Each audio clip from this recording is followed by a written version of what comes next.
MLA से त्याग पत्र दिया, तो वार्ड मेंबर तो त्याग पत्र नहीं आ देता नहीं। एमएलए का त्याग पत्र देना 42,000 वोटों से जीता हुआ कलेजा चाहिए, बहुत मोटा तगड़ा।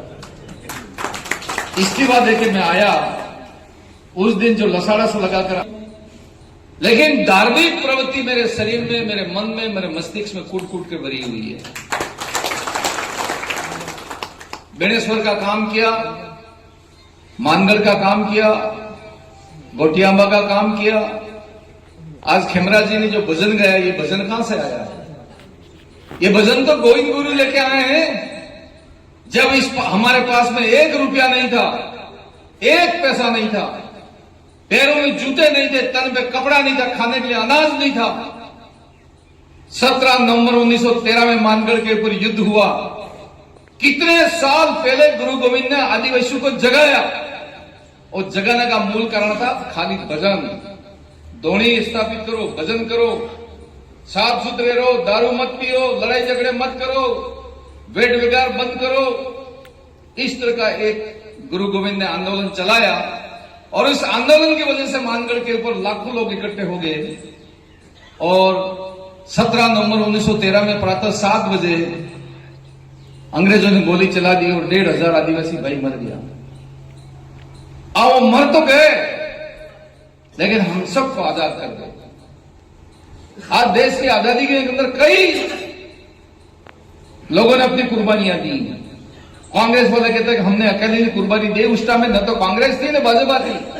उस वक्त तो देश कौन में, देश के लिए कौन काम करेगा, मुल्क हमारे सामने लक्ष्य था, हमने इसके लिए काम किया। और इसलिए मैं, जो मोदी साहब की ताकत है वो वर्ल्ड में किसी के पास में नहीं है। कांग्रेस हो, दूसरी पार्टी हो, कहने के लिए कुछ भी तुम कह दो, लेकिन नरेंद्र मोदी जी के मुकाबले में दुनिया में कोई नेता मजबूत नहीं है और नहीं है। राम मंदिर का कितना बड़ा झगड़ा हुआ, किसी को पता तक नहीं लगने दिया। कोर्ट का फैसला हुआ, मंदिर बनाना शुरू किया, और आज ऐसा मंदिर बन गया जो दुनिया उसको देख रही है। दुनिया के लोग आके दर्शन कर रहे हैं भगवान राम के। रात के 10 बजे मैं सो रहा था, वैसे ही रेस्ट कर रहा था, और मुख्यमंत्री जी का टेलीफोन आया। महेंद्र मालवीय कहा हूं? मैं साहब मैं अपने गांव हूं, बांसवाड़ा हूं। क्या कर रहे हो? मैं कोई नहीं, घर पे ही हूं। कि आप जयपुर निकल के आ जाओ और पूरी तैयारी करके आओ। मैं क्या तैयारी करके जाऊं? कपड़े तो अटैचिंग तैयार है, रुपया कितना चाहिए बनाने के लिए? सुबह हवाई जहाज पकड़ के गया, वहां मिले कि आपको दिल्ली बुलाया गया है। कि अब तो महेंद्र मालवीय बन गई बात, तो अब आना कानी करना की वो बात तो है नहीं। जब मनी हमारा बन गया है तो चलो दिल्ली गए। मुझे आज खुशी है इस बात की पड़ता हूं कि एक प्रदेश का राजा एक मेरे जैसे आदमी को पकड़ के राष्ट्रीय अध्यक्ष के पास ले जाए। नड्डा साहब वहां बैठे हुए थे, मैं समझ रहा था कि अमित शाह साहब अकेले ही होंगे। वहां अंदर गया 10:30 बजे, तो नड्डा साहब भी बैठे हुए थे और अमित शाह साहब भी बैठे हुए थे, और मैं और मुख्यमंत्री जी अंदर गए।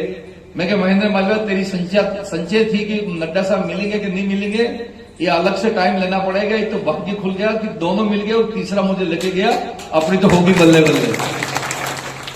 सकल सूरत देखिए, कहा मैं तेरे को जानता हूं महेंद्र में, ठीक है सब। कुछ गड़बड़ी मैं भी करता रहता था गुजरात और मध्य प्रदेश में। कहा कि कल से जाओ और काम पे लगो, कल से जाओ काम पे लगो, और बाकी सब हम पे छोड़ दो। उससे ज्यादा मैं उनसे क्या बात कर सकता। और दूसरे दिन आके प्रदेश भारतीय जनता पार्टी कार्यालय में मेरी सदस्यता ग्रहण हुई। उस दिन पूरे देश और दुनिया का मीडिया वहां पे बैठा हुआ था, मीडिया वहां बैठा हुआ था। और वापस में एमएलए से त्याग पत्र दिया, तो वार्ड मेंबर तो त्याग पत्र नहीं आ देता नहीं। एमएलए का त्याग पत्र देना 42,000 वोटों से जीता हुआ कलेजा चाहिए, बहुत मोटा तगड़ा। इस्तीफा देके मैं आया उस दिन जो लसाड़ा से लगाकर आप सभी ने बांसवाड़ा अपने पार्टी के कार्यालय तक जो आपने जलवा दिखाया है, वो मेरे जीवन में स्वर्ण अक्षरों में लिखा गया। क्या ऐसी कोई बड़ा काम करके आया था? एमएलए था वो तो रिजाइन करके आ रहा था। लेकिन आपके भी कार्यकर्ताओं के मन में, मतलब अपने पार्टी के कार्यकर्ताओं के मन में खुशी थी और मेरे लोगों की भी खुशी थी कि इसने कोई फैसला किया तो कोई न कोई जनहित में फैसला किया हो। आज वो फैसला जनहित में हुआ, मैं ऐसा मानता हूं। और एक बड़ी पार्टी के साथ, बड़े एक परिवार के साथ, जिसके मन में एक विकास की भावना हो, तरक्की की भावना हो, राष्ट्र एक रहे, सनातन धर्म जिंदा रहे और हमारी धर्म की ध्वजा है वो देश की दुनिया में फहराती रहे, इस मकसद के साथ जिस आदमी का विजन हो, आज इसी पार्टी और इसी परिवार के साथ में जुड़ना, मैं ऐसा मानता हूं कि मेरा तकदीर जो श्रेष्ठ जीवन रहा है, जीवन का मैं अच्छी तरह से इस जीवन को निकाल सकूंगा, इस क्षेत्र की भलाई कर सकूंगा।